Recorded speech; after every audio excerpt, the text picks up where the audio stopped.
അമ്മേ, ഇന്ന് അരവിന്ദന്റെ പിറന്നാളാ. നീ അത് ഓർത്തില്ലല്ലോ? ഓ, നിങ്ങള് പറയുന്ന കേട്ടാ തോന്നും എല്ലാ ദിവസവും ഈ ദിവസം ഇവിടെ ഭയങ്കര ആഘോഷമാണെന്ന്. സത്യത്തിൽ ഞാനും മറന്നതാ. പിന്നെ നിങ്ങളെ ചാരുമോളെ വിളിച്ചു പറഞ്ഞപ്പോഴാ ഞാനത് ഓർത്തത്. ചാരു? ചാരു ഓർത്തു, അവൾ എന്നെ വിളിച്ചു പറഞ്ഞു. എല്ലാരും വല്യേട്ടന്റെ ബർത്ത്ഡേ മറന്നു, ഒരാള് മാത്രം ഓർത്തു, ചാരു ചേച്ചി. കൊള്ളേട്ടാ, നടക്കട്ടെ. അതിനടുത്ത്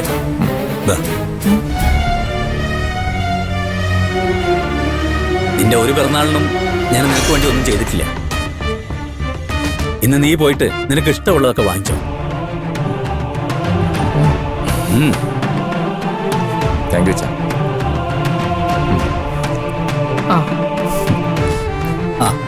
നല്ലൊരു സദ്യ ഉണ്ടാകും. നീ ഒറ്റയ്ക്ക് ചെയ്യണ്ട, ഞാനും അനുവും ഗോവിന്ദനൊക്കെ നിൽക്കാം. നമുക്ക് തോട്ടത്തിൽ പോയി ആവശ്യത്തിനുള്ള പച്ചക്കറിയൊക്കെ പറിക്കാം.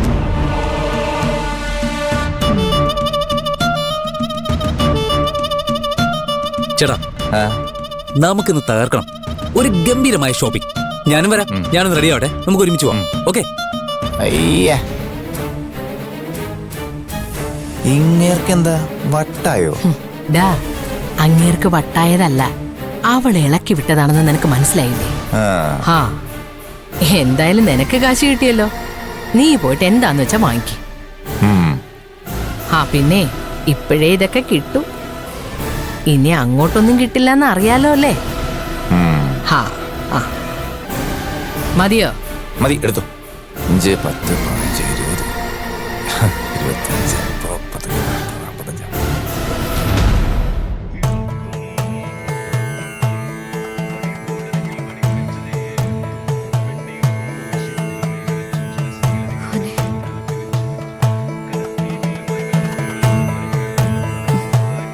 ഈ കല്യാണക്കുറി ഒന്ന് പൂച്ചേരാ.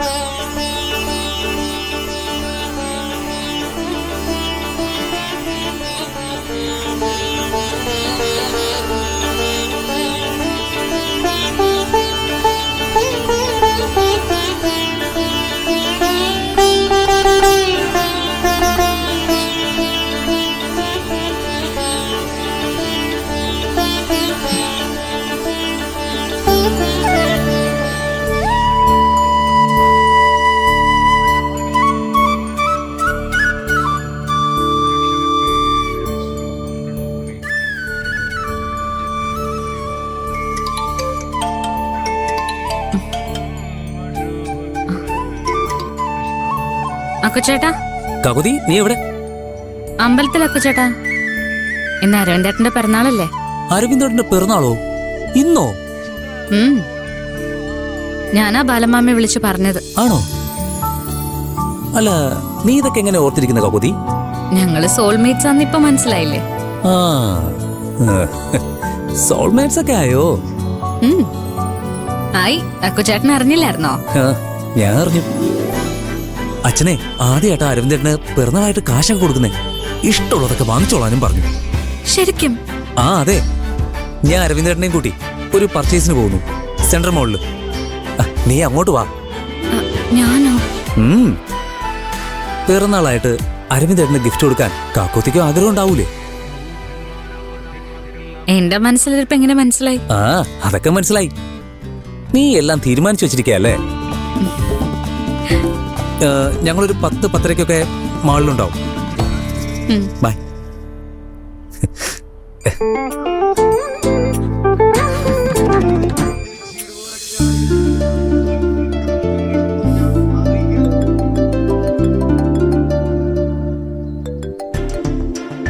ശ്രേയ, എന്താ മോനെ, ഓഫീസിൽ പോകാൻ ഉദ്ദേശമൊന്നും ഇല്ലേ?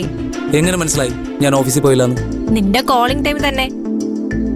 ഓഫീസിലെത്തിയാ നീ ഫോൺ എടുക്കത്തുമില്ല, തിരിച്ചോട്ട് വിളിക്കത്തുമില്ല. ഒരു ഹാഫ് ഡേ ലീവ് എടുത്തു. എന്താടാ, കല്യാണത്തിരക്കാണോ? ഏയ്, അതൊന്നും അല്ലടി. ഇന്ന് അരവിന്ദേട്ടന്റെ പിറന്നാളാ. ആണോ? അതെ. അച്ഛൻ ആദ്യമായിട്ടാ അരവിന്ദേട്ടന്റെ പിറന്നാളിനെ വിഷ് ചെയ്യുന്നതും കാശൊക്കെ കൊടുക്കുന്നതും. പിറന്നാളായിട്ട് കാശോ? ഇഷ്ടമുള്ളതൊക്കെ വാങ്ങിച്ചോളാൻ പറഞ്ഞ് പൈസ കൊടുത്തു. അരവിന്ദേട്ട ഒരു തണുപ്പന. ഞാനൊന്ന് ചൂടാക്കട്ടെ. എടാ, അരവിന്ദേട്ടനോട് എന്റെ ഹാപ്പി ബർത്ത്ഡേ പറയണം കേട്ടോ. ആ, അതൊക്കെ ഞാൻ പറയേണ്ട സമയത്ത് പറയാം കേട്ടോ. ഉം. എടി ഞാൻ പിന്നെ വിളിക്കാം, കുറച്ച് പണി കൂടെ ബാക്കിയുണ്ട്. പണിയോ? ഉം. ചാരുവിനെ അരവിന്ദേട്ടനെയും കൂട്ടിമുട്ടിക്കാനുള്ള അവസരം നമ്മളായിട്ട് കളയാൻ പാടില്ലല്ലോ. ഉം. ഹ, അവര് സോൾമേറ്റ്സ് ആണെന്നൊക്കെ ഇപ്പം പറയുന്നത്. ആണോ? നന്നായി. അവരെ ഒന്നിപ്പിക്കാൻ നമ്മൾ എന്തെല്ലാം പ്ലാൻ ചെയ്തു. നമ്മളെ ഒരുമിപ്പിക്കാൻ അവരൊന്നും ചെയ്യുന്നില്ലല്ലോ. അതല്ല ഓക്കെ ഓടി. കല്യാണം കഴിഞ്ഞ നമ്മുടെ കാര്യം അവളങ്ങ് ഏറ്റെടുത്തോളും ചാരു. ശരിയടാ, ബൈ. ശരി, ഞാൻ പിന്നെ വിളിക്കാം. ബൈ. ചേട്ടാ, നമുക്ക് ഈവനിങ് ഒരു ബർത്ത്ഡേ പാർട്ടി വെച്ചോളാം. ഏയ് അതൊന്നും വേണ്ടടാ, അമ്മ വീട്ടില് പായസം ഉണ്ടാക്കുന്നുണ്ട്.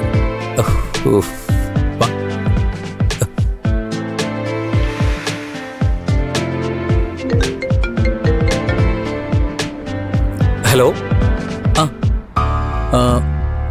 ഞാൻ ഹാഫ് ഡേ ലീവ് പറഞ്ഞിട്ടുണ്ട്. അർജന്റ് ആണോ? ഷർട്ട് എങ്ങനെയുണ്ട്? ആ ഓക്കെ സാർ, ഇഷ്ടപ്പെട്ടു. ഇത് പഠിക്കോ? എന്താടാ? അത് ഓഫീസിലൊരു അത്യാവശ്യ കാര്യമുണ്ട്, ഞാനൊന്ന് പോവാ. എന്തുപറ്റി? ഒരു അത്യാവശ്യ കാര്യം, ഞാൻ വിളിച്ചോളാം. അല്ല അപ്പൊ അരവിന്ദേട്ടൻ? അരവിന്ദേട്ടൻ ചേട്ടനുണ്ടല്ലോ. ഞാൻ ഒരു ഓട്ടോ എടുത്ത് പോക്കോ. അല്ല കുഴപ്പമില്ല, ഞാൻ നാണിക്കുന്നതിനാ വണ്ടി കയറി. ഇല്ല, ഞാൻ ഓട്ടോ ഒന്നും പിടിക്കണ്ട, നമുക്ക് ഒരുമിച്ച്. ശരി, ഞാൻ പോവാ.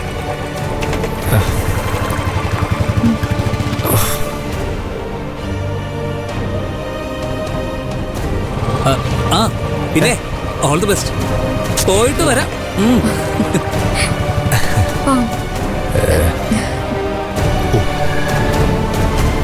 ഇന്നലെ തന്നെ നിന്നോട് ഞാൻ പറഞ്ഞല്ലേടാ, രാവിലെ തന്നെ കൊഞ്ചും കപ്പയും കല്ലുമേക്കായും ഒക്കെ എത്തിക്കണമെന്ന്. ഓ ഇതാ മുരിങ്ങ. ആ എത്രയും പെട്ടെന്ന് എത്തിക്കണം. ദേ മറ്റവനുണ്ടല്ലോ, ആ കായൽക്കറി ഷാപ്പുകാരൻ, അവനെ നോക്കണം. അവനെ കടത്തി വിട്ടണം നമുക്ക്. അല്ല ചുമ്മാതെ മൂന്നുപ്പി കള്ളം നിർത്തി വെച്ചോണ്ടിരുന്നാലേ വൈകുന്നേരം വീട്ടിലേക്ക് പൈസക്ക് എന്റെ മുമ്പിൽ വന്ന് നിൽക്കുമ്പോ ഞാൻ വല്ലതും കാണിക്കും. ആ